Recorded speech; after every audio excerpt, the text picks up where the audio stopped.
아기 예수 탄생을 축하하는데 함께 해주시길 바랍니다. 자, 오늘의 본문 말씀 제목 우리 다 같이 함께 읽어봅시다. 시작. 바울의 아덴 전도. 다시 한번 시작. 바울의 아덴 전도. 여러분께서 앞에 있는 그림은 바울이 제2차 전도 여행을 이렇게 다녔던 지역에 대해서 표시하고 있는 것을 보게 됩니다. 지금 이제 베레아 지역에 지나서 고린도 가기 전에 바로 아테나라는 곳이 있는데 그것이 바로 아테나, 바로 아덴 지역이라고 우리가 볼 수가 있습니다. 하나님께서는 바울을 그리스도와 로마의 복음의 역사를 이루기 위해서 지금 이제 바울을 어디로 보냈습니까? 아덴 지역으로 보냈습니다. 이것은 하나님의 계획이자 하나님의 섭리입니다. 때는 우리에게는 환난이 되고 우리에게는 낙심이 되고 우리에게는 고난이 되지만은 그 길을 통해 하나님의 일을 계획하시고 그 일을 나타내 보이는 것이 있습니다. 그래도 우리는 지금 현재 고통이, 지금 현재 고난이 우리에게는 유익이 된다는 사실도 우리는 알아야 될 것입니다. 하나님께서 아브라함에게 이삭을 주셨는데 몇 세에 주셨습니까? 100세에 주셨습니다. 정말 기다리고 기다렸던 아브라함이 이 아이를 얻기 위해서 몇 년을 기다렸어요? 25년을 기다렸죠. 그때 25년이 되어서 기다린 결과로 아들을 주었습니다. 그런데 하나님께서 그가 청성이 되자 10년 몇 년 만에 하나님께서 이 이삭을 모리아산에 바치라는 것입니다. 여러분 상상할 수 없는 거죠. 그런데 아브라함은요 순종했습니다. 순종해서 이 아들을 바치기로 했습니다.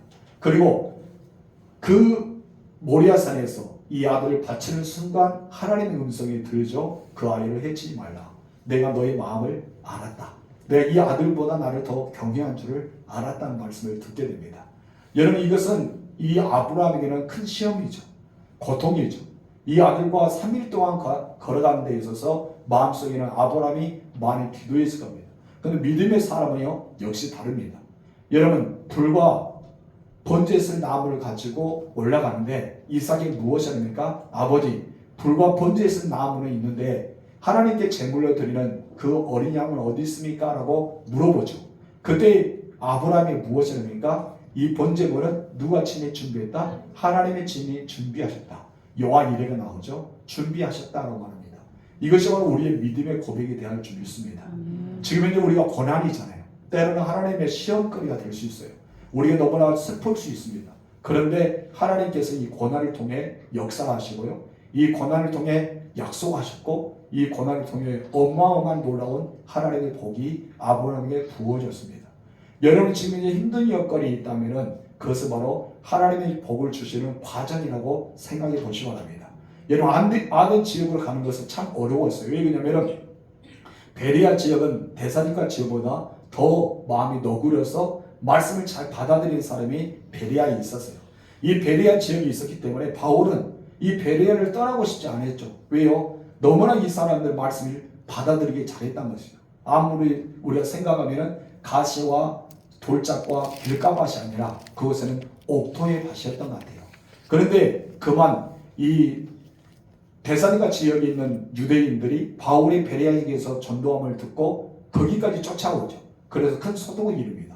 어쩔 수 없이 가게 되는데 결과적으로 이 바울에게는 로마로 향할 수 있는 그런 마음을 얻게 할 수 있는 굉장히 중요한 지역이 바로 아테네, 바로 이 아덴 지역이었던 것이죠.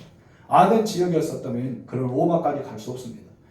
이 아덴 지역은 로마의 철학사상이 있는 어떤 축소판이라 할 수 있죠.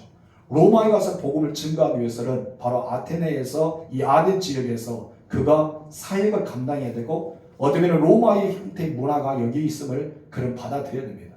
하나님께서는 로마로 바울을 보내기 전에 먼저 준비의 과정을 주셨습니다.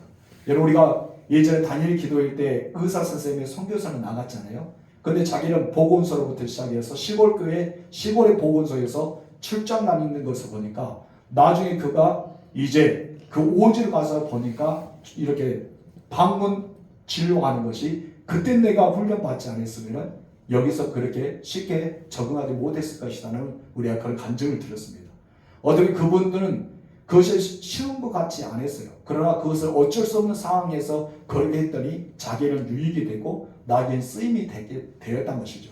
바울도 이 아테네 지역, 이 아덴 지역에서 그와 같이 이렇게 철학사상과 부딪혔기 때문에 로마로 갈 수 있는 준비를 할 수 있는 그런 방법이 되었다는 것입니다. 여기서 바울이 무너지지 않았다면요, 바울은 준비가 더 되었습니다. 여러분, 로마에 가서 복음을 증거하는데 이 아덴 지역에 철학사사, 그리고 여러 가지 학문사사, 정말 상상할 수는 무한한 지식의 풍부함을 통해서 로마는 더할 것이라는 것을 준비할 수가 있었던 것을 보게 됩니다. 여러분, 그리스에서도 특히 이 아덴 지역은 인류의 역사에서 굉장히 유명한 철학자들을 많이 배출했던 그런 곳이 바로 아덴 지역입니다.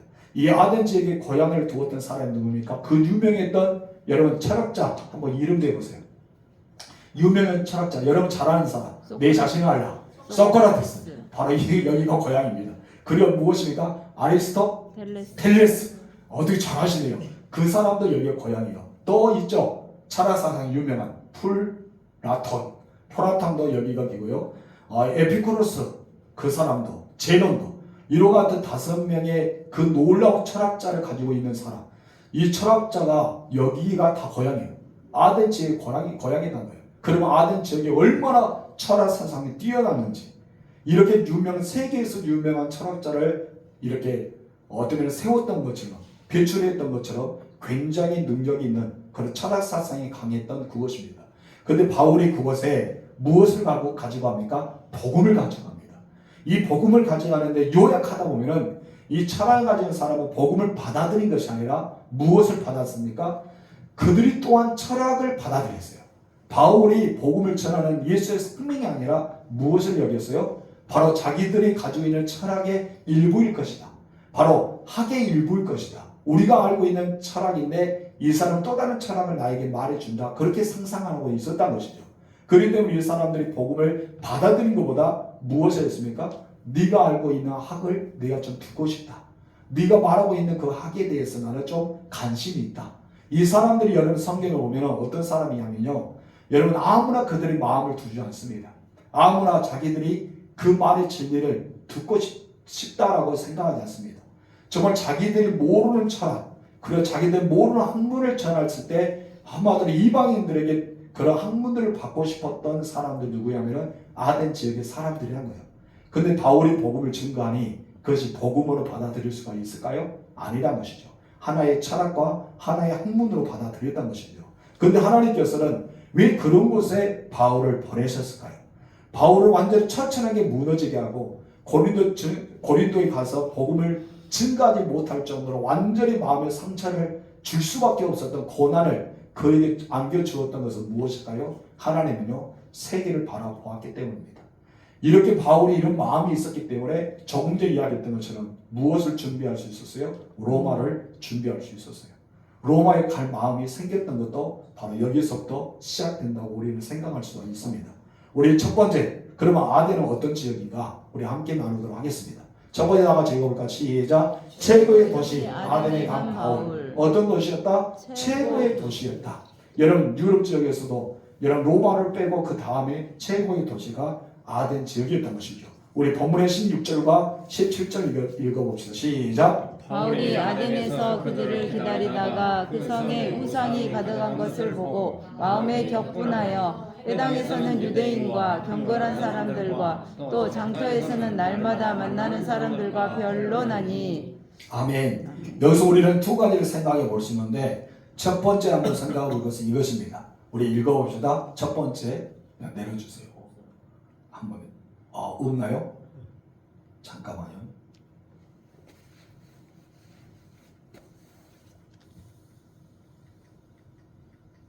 제가 쓰지 않는 따라합시다. 복음은 미개 지역에만 들어간 것이 아니라는 사실이다. 들어간다는 것이 아니라는 사실. 복음은 미개 지역만 들어간 것이 아니에요. 우리가 보면 선교 지역에 가면은 여러분 선교 우리가 가까운 지역인 베트남이나 필리핀이나 아니면은 그런 여러 가지 미개 있죠. 아프리카나 아니면 아시아 쪽이나 이런 데 보면은 선교사들 어디에 많이 있습니까? 미개 지역, 정말 미종족. 복음이 없고 말이 없고 정말 힘들 꼬착이야. 어디면 아고골자의 빈들에 그곳까지도 갈 수 있는 선교사를 생각할 때 있어요. 그런데 여러분 바울이 전도한 것은요 미개 지역만 들어간 것이 아니라는 것이죠. 그럼 무엇입니까? 바로 도시 한 가운데로 가서 이 도시의 문화와 도시의 예술과 도시의 철학의 요충지였던 그 지역으로 가서 또 그들에게 복음을 증가하는 내용들이 여기 나와 있는 것을 보게 됩니다. 여러분 바울은요 그리스도 오기 전만 해도 여러분 별로 이곳에 가서 복음을 증거해야 됐다는 생각이 없었습니다. 그러나 그가 그리스 지역에 머물고 이 아덴 지역에 오면서 생각이 바꾸어졌어요. 정도 이야기했지만은 내가 가야 될 곳은 어디다? 땅끝이라고 생각했던 로마다. 이 로마를 가겠다라는 마음을 먹었던 것도 여기를 거쳤기 때문입니다. 사도 바울은 핍박 때문에 베레아를 떠나고 아덴으로 왔습니다. 이것은 핍박 때문에 왔다고 우리는 생각할 수 있지만은 바울의 마음속에는 하나님이 나를 보냈을까? 하나님 나를 보내시는데 어디로 보내냐? 아덴을 보냈다고 생각할 수도 있습니다. 여러분들이 힘든 여건 가운데 이 자리를 떠날 수밖에 없다는 것은 그것도 하나님의 선임일 수 있다는 것이죠. 그렇다면 내가 이 자리를 떠날 수밖에 없는 것, 몸의 장소에서 나올 수밖에 없는 것, 누구와 관계에서 빠져나올 수밖에 없는 것은 과연 무엇 때문인지를 우리가 빨리 분별할 수 있어야 되겠죠. 그래야지만 내 마음이 상처가 안 되고 오히려 힘을 얻어서 하나님 앞에 귀하게 쓰임받을 수가 있을 것입니다. 근데 바울은 좀 걸렸어요. 시간이. 아덴에서 충격받고 와서 고린도 지역에 머물면서 시간을 좀 보냈어요. 나중에 디모데와 실라와 디모데가 와서 마게도냐 이렇게 소식을 알려드릴 때 그가 마음이 뜨거워져서 다시 복음 사역에 집중할 수 있었던 것입니다. 여러분 이것을 보면은 이 아덴 지역에는 정말 바울이 생각하지 못했던 어마어마한 놀라운 일들이 하나님께서 계획하고 있었던 것으로 볼 수 있습니다. 그런데 돌아보면서 기가 막힌 광경을 바울이 보게 됩니다. 여러분께서 본문에서 보았던 것처럼 온 세상에 무엇이 가득한 거예요? 무엇이 가득했어요? 우리가 보면은 우상이 가득해서 보았습니다. 바울이 이렇게 쭉 보니까 아덴 지역에 어마어마한 우상이 있는 거예요. 여러분 바울이 깜짝 놀랐어요? 안 놀랐어요? 깜짝 놀랐죠. 바울이 놀랄 수밖에 없었어요. 너무나 많은 우상들이 있는 거예요. 그래서 바울 속에 무엇이 가득했습니까? 분함이 가득했습니다.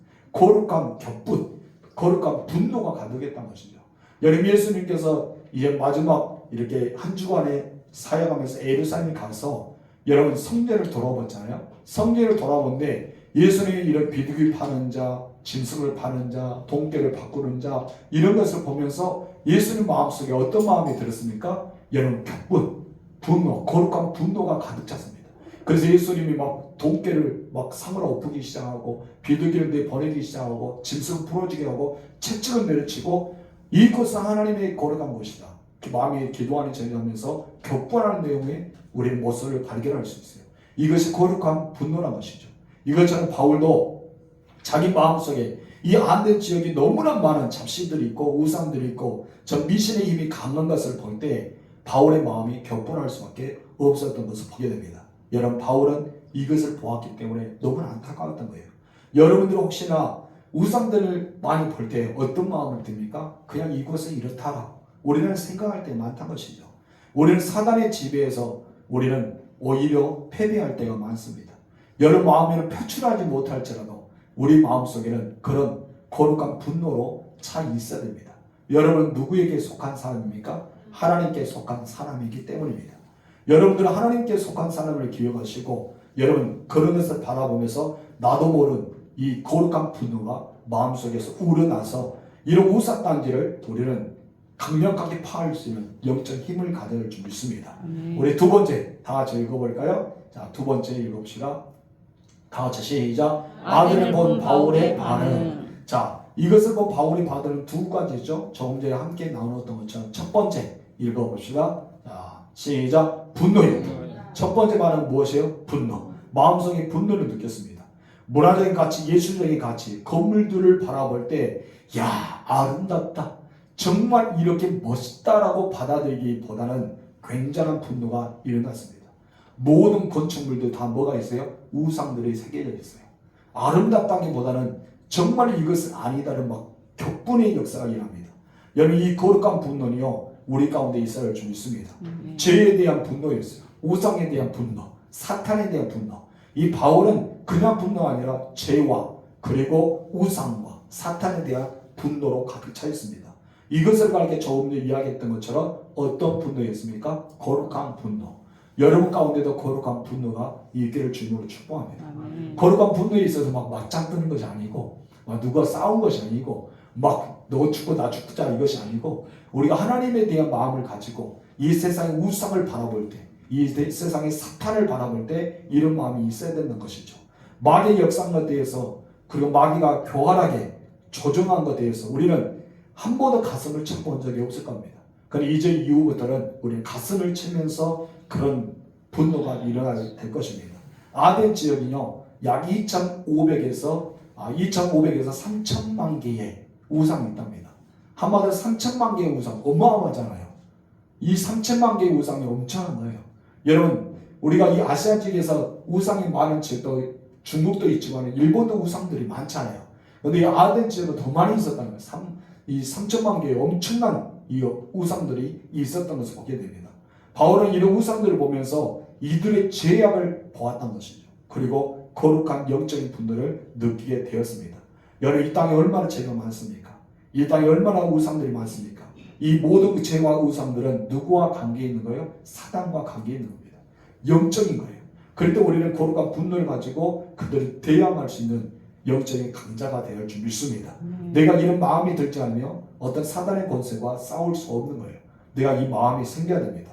두 번째 바울은 우리 다 같이 읽읍시다. 시작. 복음을 선포하였다. 여러분, 바울은 그곳에 복음을 선포합니다. 여러분, 한 곳에 유대인의 회당이 있었지만 회당에서 복음을 증거한 것이 아니라 다른 곳에 사람들이 많이 모였던 신앙지, 그 시장이나 상인들에게 복음을 증거했던 것을 보게 됩니다. 바울은 복음을 그곳에도 열심히 선포했습니다. 그런데 나중에 보겠지만 바울이 이전에 복음을 증거하고 이 아덴 지역에서 복음을 증거했던 방법이 달라요. 이전에는 유대인들이 하나님의 말씀에 구약 성경이 뛰어났다면 그들이 알고 있었던 지역에서 복음 증거한 것과 구약 성경에 대해서 전혀 모르는 사람에게 복음을 증거한 것은 다르잖아요. 구약 성경 아는 사람에게 대해서 어떻게 증거했습니까? 구약 성경을 해석해 주면서 여기서 너희가 말했던 이 사람은 과연 누구인가? 바로 구약에서 말했던 이분은 누구다? 메시아였던 예수 그리스도다. 그분이 이 땅에 오셨다. 너희를 위해서 십자가에 돌아가시고 그는 우리를 위해서 부활하셨고 그는 승천하셨다. 그는 다시 오신다. 이런 예수님과 십자가와 부활을 강하게 증거했다면 아덴 지역에서 달립니다. 아덴 지역에서 무엇을 증거했을까요? 다음에도 이야기했지만 무엇? 부활이요? 그것도 나중에 나오지만 아덴 지역에서는 무엇을 증거하냐면 천지 창조하신 분 누구야? 바로 이 세계를 지으신 분이 누구야? 왜요? 자기들 우상을 섬기잖아요. 우상은 신이라 여겼다는 것이죠. 자기들이 만들었던 각 신이 내가 만든 신을 내가 섬기고 있어요. 여러분 생각하고 있어요. 내가 만든 신을 섬기는데 내가 만들면 누가 창조줍니까? 만든 사람이 창조주죠. 그는 미련하게 자기가 만들어 놓고 신이랍니다. 여러분 어디서 많이 들어본 말씀이죠. 어떤 말씀입니까? 출애굽에서 모세가 40일 동안 시내산 올라가서 하나님의 말씀 받을 때 밑에서 아론과 백성들이 무엇을 만들기 시작합니까? 금송아지를 만들죠. 자기들이 딱 만들어 놓고 불에 던져서 만들어 놓고 무엇을 합니까? 야! 이것을 보아라. 애굽에서 우리를 이끌어낸 여호와 하나님이다. 자기들이 만들어 놓고 신이 한 거예요. 신이 될 수 있어요? 없잖아요. 오히려 누가 신이에요? 만든 사람이 신이잖아요. 그런데 그런 일이 있어요. 그래서 바울은 너희가 만들어 놓고 왜 신이 아니야? 이거 어리석은 거 아니야? 그런 메시지를 증거한 것을 보게 됩니다. 우리 세 번째 나가서 읽읍시다. 시작. 세상 철학과 다른 복음. 18절 말씀 시작. 어떤 에피쿠로스와 스토아 철학자들도 바울과争論할세 어떤 사람이 이르되 이 말쟁이가 무슨 말을 하고자 하느냐 하고 어떤 사람은 이르되 이방신들을 전하는 사람인가 보다 하니 이는 바울이 예수와 복음을 전하기 때문이로라. 아멘. 당시 아덴 지역에서는 어떤 사상이 굉장히 컸다는 것이죠? 철학 사상. 이 철학 사상이 매우 컸습니다. 그래서 여기서는 두 하파가 있었는데 이 철학의 사상의 두 하파가 아덴 지역의 도시를 장악하고 있었어요. 한마디로 지배하고 있었던 것이죠. 그 하나가 무엇입니까? 에피고네라는 에피쿠로스라는 하파입니다. 이것은 원래는 에피고레노 이것을 뜻하고 있는데 그것을 에피쿠로스라고 하파로 여기 정의했습니다. 또한 또 하나는 수도인데 이 수도를 여기서는 수토아 하파라고 이렇게 정했어요. 그렇기 때문에 에피쿠로스와 수토아 하파가 그 아덴 지역을 장악하고 있었던 것이죠. 그렇다면 에피쿠로스는 어떤 주장을 하고 있을까요? 이 사람들은 무신론적인 것 사상을 주장하였습니다. 무신론적인 사상.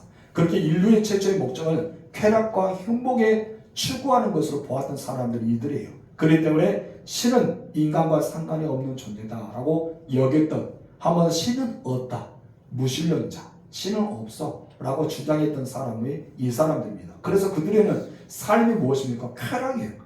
오로지 쾌락, 그리고 우리가 행복을 추구하는 것, 이것만 주장했던 사람이 에피쿠로스다라고 볼 수 있고요. 스토아파는 범신론자라고 볼 수 있습니다. 이 범신론적인 사상을 가지고 있어요. 이런 두 학자들이 바울과 변론하기 시작합니다. 그래서 그들에게는 비상한 관심이 생기기 시작했던 것이죠. 왜냐하면 바울은 자기들이 들어보지 못했던, 정말 지금까지 들어보지 못했던 생소한 복음을 증거하기 때문에 이 사람들 마음속에는 무엇이 있느냐, 야 이것 봐라, 우리가 들어보지 못한 새로운 학이 생겼네 하면서 말쟁이들이 말거리를 가지고 서로 논쟁하는 것을 즐겼어요. 이 사람들.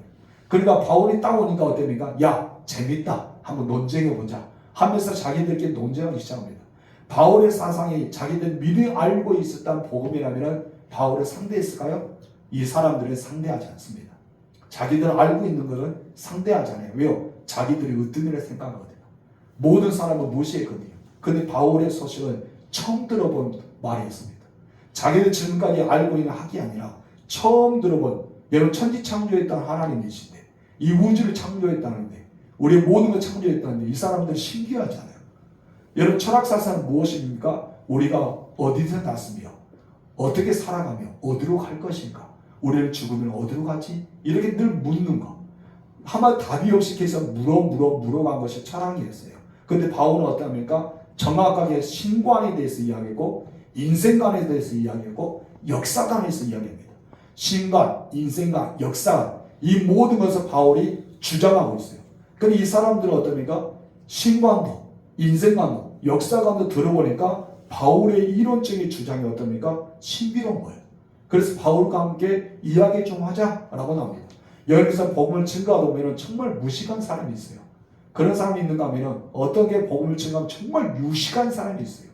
어떤 사람은 모든 것을 다 학식을 뛰어난 사람도 있고, 성경에 대해서 아는 사람도 있고, 교회에 대해서 너무나 잘하는 사람도 있을 수가 있어요. 그런 사람에게 우리는 어떻게 복음을 증거하느냐? 무조건 우리는 예수를 믿으라, 성령 당신은 주님을 사랑합니다. 그리고 계속해서 그런 복음보다는 더 자세하게 이들을 우리가 복음을 증거를 어떻게 해야 되는지 방법론을 우리가 좀 다루고 연구해 볼 필요가 있다는 것입니다. 여러분 바울에 대한 호기심이 생기기 시작한 거예요. 그래서 이 사람들 바울의 이야기를 들으면서 어떤 사람은 바울에 대해서 이렇게 말했어요. 바로 말쟁이다, 그리고 수달쟁이다 라는 생각을 하면서 그렇게 말을 했습니다. 왜 그랬다고요? 바울은 예수님에 대한 말하고 부활에 대한 것을 전했기 때문입니다. 그래서 이 바울의 말이 참 궁금했어요. 사람들이 이 바울의 말이 어떤 말일까를 궁금했던 것이죠. 그래서 바울을 가르쳐 이렇게 서로 이야기하면서 그들은 격렬한 논쟁을 하고 싶었어요. 그래서 서로 간에 변증하고 싶었던 마음이 여기에 들어왔습니다. 근데 사실 바울은요, 여기서 그들과 논쟁하는 것이 목적이 아니었어요. 바울은 어떤 것이 목적이었어요? 복음을 증거하는 것. 바울은 복음을 증거하고 싶었어요. 근데 이 복음을 증거하는데 바울은 지금 이제 무엇을 걸고 복음을 증거합니까? 목숨을 걸고 복음을 증거하는데 이 사람들 뭐예요? 바울을 통해서 말쟁이다, 수자쟁이다 하면서 야 너의 철학에 대해서, 너의 신앙에 대해서 한번 배우고 싶다. 그렇게 이야기하는 게 바울의 마음은 어때요? 막 서툴러 죽어버려죠. 막 부글부글 올라오겠죠. 이것이 아닌데, 내가 지금 사역하는 것이 이것이 아닌데, 내가 볼 때 베리아도 이런 말씀을 증거할 때 예수를 믿는 자가 생겼고, 여러분 그리고 데살로니가 지역에도 이렇게 증거할 때 예수를 믿는 자가 생겼고, 빌립보에서 증거할 때 이런 예수를 믿는 사람이 생겼는데, 오히려 이 아덴에서는 터무니없게 정말 이전과 비교할 수는 어마어마한 충격적인 그런 사상이 들어오니까 바울의 마음속에 막 격한 분노가 생길 수밖에 없었던 것을 우리가 보게 됩니다. 그러나 바울은요 끊임없이 생명을 걸고 복음을 증거하기 시작합니다. 여러분 우리들이 바울의 이 마음을 받아야 될 줄 믿습니다. 사람들이 말쟁이라 할지라도, 사람이 너의 이론이 어떻다고 말할지라도, 너희 신앙이 어떻고 너희 교회는 어떻고 예수를 믿는 사람은 어떻고 하나님의 신관에 대해서 어떻게 말할지라도 우리 바울의 이 열정 그리고 바울이 그 심령에 예수 그리스도 가득한 이 마음 우리가 본받아야 되지 않을까요? 저는 오늘 본문에서 그것을 여러분에게 말해드리고 싶습니다. 다음 주에 우리가 15절에서 계속해서 25절까지 함께 배우겠지만은 우리가 오늘 본문에서 우리가 중요시 여긴 것은 어떤 사람을 만나고 어떤 사상가를 만나고 어떤 사람을 이야기하고 충격적인 말을 듣더라도 여러분 마음속에는 예수에 대한 마음으로 가득 차야 되고 우리는 하나님에 대한 사랑이 가득 차야 되고 그런 가운데도 우리는 끊임없이 무엇을 증거했나? 바로 예수를 증거할 수 있는 그 마음이 우리에게 있어야 할 줄 믿습니다. 여러분 그리고 여러분 고난이 다가오고 힘든 여건이 다가오더라도 낙심하지 마세요. 하나님은 여러분에게 위대한 일을 계획하기 위해서 그런 역경을 주실 수 있습니다. 그때 여러분이 분별하세요. 하나님께서 나에게 위대한 일을 준비하고 계신다는 것을 분별하세요. 아덴 지역에서 무너졌던 이 바울은 아덴 지역에서 무너진 것이 아니라 그런 여기에서 고난을 통해 이런 역경을 통해 이런 힘든 사역을 통해서 무엇을 준비할 수 있었어요? 로마를 준비할 수 있었어요. 로마는 자유 몸이 아니었어요. 로마를 가기 위해서 그가 선택한 것은 무엇이었어요? 제수였습니다. 그런 제수의 신분으로 1차 로마에 가고 2차의 로마에 가게 됩니다. 나중에 로마에서 그가 순교하여서 죽게 되지만 그래도 그는 제수의 신분으로 가서 자유롭게 어디 색방살이하면서 1차 감옥에서는 색방살이하면서 많은 사람에게 복을 증거하는 사역자가 되었던 사실을 기억하시 바랍니다. 성도 여러분, 우리에게 필요하였던 것은 바울의 이 마음과 이 열정이 우리에게 있어야 할 줄 믿습니다.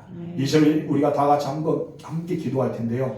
하나님 복음 전도할 때 어떤 일이 다가오더라도 내가 인생을 살아갈 때 어떤 사역을 감당하더라도 오직 우리가 예수를 증거할 수 있는 이 예수에 대한 마음과 복음에 대한 열정이 우리 가운데 있고 또 어떤 순간에도 하나님의 그 뜻을 분별할 수 있는 우리가 될 수 있게 해달라고 이제 다 같이 기도하겠습니다. 주여 하나님 아버지 감사합니다. 우리가 세상에 살아가다 보면 수많은 일들을 겪게 됩니다. 아브람도 이렇게 백세에서 아들을 낳아서 이삭을 하나님께 바치할 때 그의 마음은 고난이었고 그의 마음은 역경이었고 그런 힘든 순간이었지만 그는 믿음의 사람이기 때문에 모든 것을 믿고 하나님께 맡겼습니다. 이삭이 물어봅니다. 이 나무와 불은 있는데 하나님 범죄에서는 어린 양은 어디 있습니까? 라고 물 때 하나님 이 아브라함은 하나님께서 준비하셨다고 말하면서 하나님의 승리를 바라고 있습니다.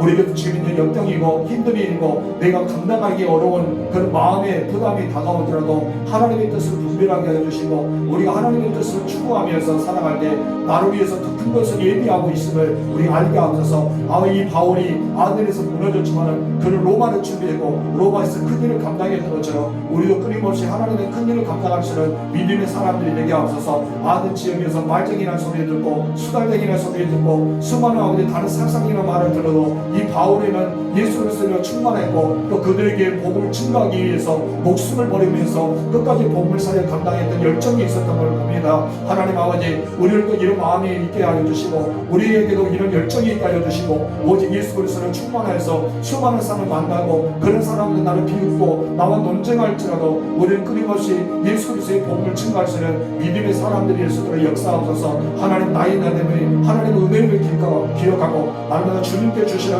은혜의 현장에 살아가는 믿음의 사람들을 세워줄 수 있도록 역사하옵소서.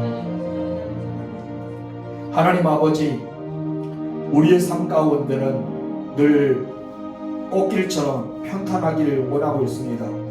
그러나 내 마음대로 꽃길처럼 평탄한 것이 아니라 우리에게는 심한 고통과 근심과 좌절이 따라올 때 있습니다. 바로 아덴 지역에서 바울이 그런 마음이었을 것입니다. 근데 하나님께서는 이 아덴 지역에서 그런 고통과 좌절과 슬픔과 아픔과 낙심을 통해 로마는 큰 그림을 그리게 하여 주셨고 로마에 가서 복음을 증거하는데 비록 제수의 몸이지만 그 열정 가운데 많은 사람을 죽기로 돌이키는 굉장히 귀한 사역을 감당했던 것을 보게 됩니다. 하나님은 나에게 있어서 그런 아픔과 슬픔과 좌절과 고통이 다가오더라도 우리는 하나님께서 더 큰 것을 예비하여 주시고 더 큰 것을 준비하고 있다는 사실을 기억하고 우리는 눈을 열어 크게 보는 믿음의 사람이 되게 하옵소서. 아브라함에게는 이삭을 바치는 것은 엄청난 환란이 있습니다.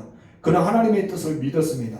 그럴 때 이삭에게 하나님의 제물을 친히 준비하신다고 말씀할 수 있었습니다.